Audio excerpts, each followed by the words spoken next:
வணக்கம். நான் மாறன், அங்காளம்மன் பரமேஸ்வரி உரிமை மேளம் குழு தலைவர் பேசுகிறேன். நாங்கள் வந்து இந்த உரிமை மேளத்தில் வந்து 1989 ஆரம்பிச்சிது. செட்டு ஆரம்பிக்கும் போது எங்கள் மாமா, அவங்க கூட்டாளி எங்கள் மாமா பேர் வந்து மஹின்ற.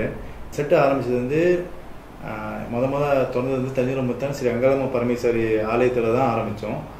ஆரம்பிக்கும் போது நான் வந்து அவங்க கூட போயிட்டு வந்துக்கிட்டு இருந்தேன். அவங்க கூட எப்படி வாசிக்கிறாங்க பார்ப்பேன், அவங்க எப்படி ஒரு செட்டை எடுத்துகிட்டு போகிறாங்க, ஒரு காவடிக்கு எப்படி வாசிக்கிறாங்கன்னு அதெல்லாம் பார்ப்பேன். அது மூலிமா தான் இந்த உரிமை துறைக்கும் நானும் வந்தேன். எனக்கு சொல்லிக் கொடுத்தாங்க, படிப்படியாக சொல்லி கொடுத்தாங்க. நாங்கள் வந்தோடனே வந்து உரிமை எடுத்து வாசிக்க விட மாட்டாங்க. கண்டிப்பாக வந்து பேக் எடுக்க சொல்லுவாங்க, அப்புறம் ஜால்ரா வாசிக்கணுவாங்க, கூட வாங்கணுவாங்க. ஒன்று ஒன்றா கற்றுக்கிட்டு தான் நாங்கள் அதுக்கப்புறம் தான் வந்து உரிமை எப்படி வாசிக்கணும், தவுள் எப்படி வாசிக்கணும், கட்டை எப்படி வாசிக்கணும் எங்களுக்கு சொல்லிக் கொடுத்தாங்க. அதுலேருந்து தான் நான் வந்து இவ்வளோ தூரம் வந்திருக்கேன். முதக்கண் வழக்கமாக எங்கள் மாமாவுக்கு தான் நான் ரொம்ப நன்றி சொல்லணும். ஏன்னா இந்த செட்டு இத்தனை வருஷம் 1989 இப்போ வரைக்கும் கோத்ரூ பண்ணுறோம், வாசிக்கிட்டு இருக்கோம். அவங்க ஆரம்பித்தனால தான் இத்தனை வருஷமாக நான் வாசிக்கிட்டு இருக்கேன். எனக்கு அப்புறமும் எனக்கு கீழே நானும் சொல்லி கொடுத்துட்டு வரேன் நிறைய பேருக்கு, என் டீம் குழு பயணிகளுக்கு. எனக்கு அப்புறமும் இந்த செட்டு வந்து நல்லபடியாக போகணுன்னு என்னோடய ஆசை கண்டிப்பாக இருக்கும்னு ஒரு நம்பிக்கை. இப்போ தைப்பூசனாலே எனக்கு அப்போலேருந்து பிடிச்சது என்னென்னா காவடியும் வாசிக்கிற மூலம் தான். இப்போ தைப்பூசனா லைட்டு காவடி இல்லாத நாளே இல்லை. தைப்பூசம் லைட்டு காவடி ஒவ்வொரு வருஷமும் நான் இத்தனை வருஷமாக வாசிச்சிட்டேன். ஒவ்வொரு வருஷமும் அந்த லைட்டு காவடியோட வித்தியாசம், அந்த அழகு, அந்த காவடி செய்கிறவங்க வந்து ஒவ்வொரு வருஷமும் நிறைய வெரைட்டி தான் கொடுக்குறாங்க. அழகழகாக இருக்கும். இந்த வருஷம் இந்த காவடி அழகுகளை சொல்லுவோம், அடுத்த வருஷம் இன்னும் அழகாக செய்வாங்க. இப்போல இருக்கவங்க அனைவருக்கும் தெரியும் இப்போ லைட்டு காவடி பற்றி. இப்போட ஸ்பெஷலே இப்போ லைட்டு காவடி, அது மறுக்க முடியாத ஒரு உண்மை. தைப்பூசம் கிட்ட வர்றதுக்கு முன்னுக்கு நாங்கள் வந்து எங்களோட ப்ரிப்ரேஷன் வந்து நாங்கள் ரெடி பண்ணுவோம். என்னத்துன்னா மோளம்லாம் சரியாக இருக்கா, தோல்லாம் நல்லா இருக்கா, எங்களோட ட்ரெஸ்ஸிங்லாம் இந்த தைப்பூசத்துக்கு என்ன போட போகிறோம், எப்படி வாசிக்கணும், எத்தனை மணிக்கு எந்தெந்த காவடிக்கு வாசிக்கணும், எந்த டைமில் காவடி எடுத்து எந்த டைமில் வாசி முடிப்போம், எந்த டைம் வேறு இன்னொரு காவடி எடுக்கணும். இந்த ப்ரிப்ரேஷன்லாம் வந்து நாங்கள் முதல்லே போட்டுருவோம். என்னோட இத்தனை வருஷம் வாசியதில் அந்த ஒரு வருஷம் வந்து 4 காவடி புத்த மாரிமங்கோலேருந்து வாசித்தேன். அதுக்கப்புறம் நான் வாசிக்கவே இல்லை.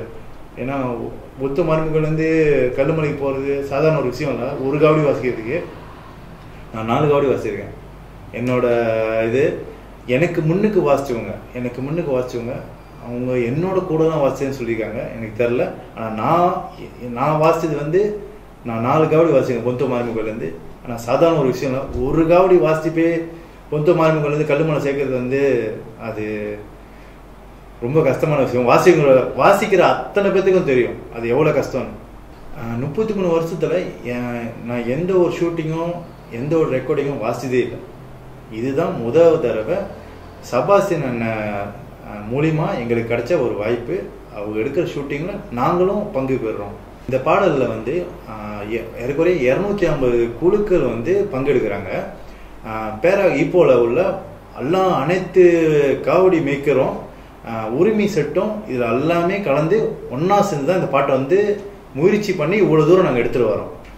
இந்த ஸ்டூடியோ கால் எடுத்துக்கும் போது எனக்கு உள்ள சர்ப்ரைஸ் என்ன, உண்மையாக நம்ம தான் வாசிக்கிறோமான்னு தோணுச்சு. ஆனால் சபாஸ்டின் அண்ணன் மூலிமா தான் இந்த வாய்ப்பே எங்களுக்கு கிடச்சிச்சு. எனக்கு கிடைச்ச இந்த ஆப்பர்ச்சுனிட்டியை வந்து நான் வந்து என்னோட இந்த செட்டை உருவாக்குனேன்.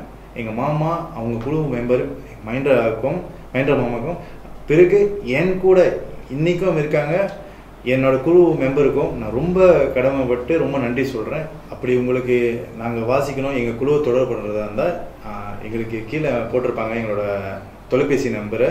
நீங்கள் எங்களுக்கு ஃபோன் அடித்து நீங்கள் வந்து கேட்கலாம். நாங்கள் எங்களால் முடிஞ்ச உதவி கண்டிப்பாக உங்களுக்கு செஞ்சு உங்கள் காவடிக்கு வாசிக்கிறது எது இருந்தாலும் நாங்கள் வந்து வாசித்து கொடுப்போம்.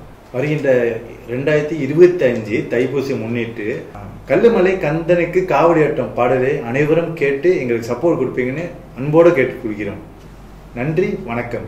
கல்லுமலை கந்தனுக்கு காவடி ஆட்டம்.